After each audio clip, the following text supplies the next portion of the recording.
Alright, party planners. Today I'm going to show you how to make a giant party cookie loaded with chocolate chips and peanut butter cups. This is the ultimate treat for any celebration and super easy to whip up.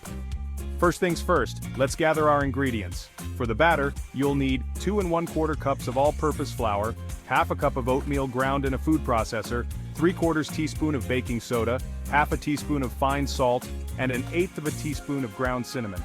Next, grab 1 stick of unsalted butter softened, a cup of light brown sugar, half a cup of granulated sugar, 2 teaspoons of pure vanilla extract, and 2 large eggs.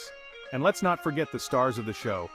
1 cup of semi-sweet chocolate chips and 12 to 15 mini peanut butter cups. Alright, preheat your oven to 375 degrees Fahrenheit. Line a 12-inch deep dish pizza pan or a 10-inch cast iron skillet with aluminum foil and spray it with non-stick cooking spray.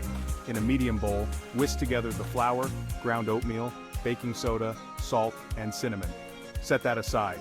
Now, in a large bowl, beat the butter, brown sugar, and granulated sugar with an electric mixer on medium-high speed until well combined, about 2 minutes.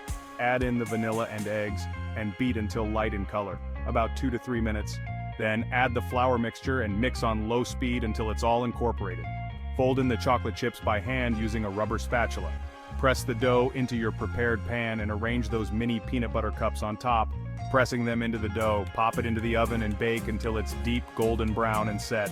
20 to 25 minutes for the pizza pan, or 30 to 35 minutes for the skillet.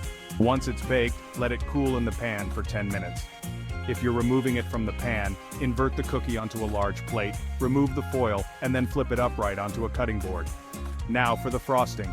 Beat 6 tablespoons of unsalted butter, a cup of confectioner's sugar, and 2 teaspoons of milk until it's firm enough to pipe. Transfer the frosting to a piping bag fitted with a round or star tip. When the cookie has cooled, drizzle it with melted chocolate if you're using it, then decorate with frosting and finish with some confetti sprinkles. And there you have it, a giant chocolate chip party cookie that's perfect for any celebration. If you loved this recipe, don't forget to like, subscribe, and share it with your friends. Happy baking!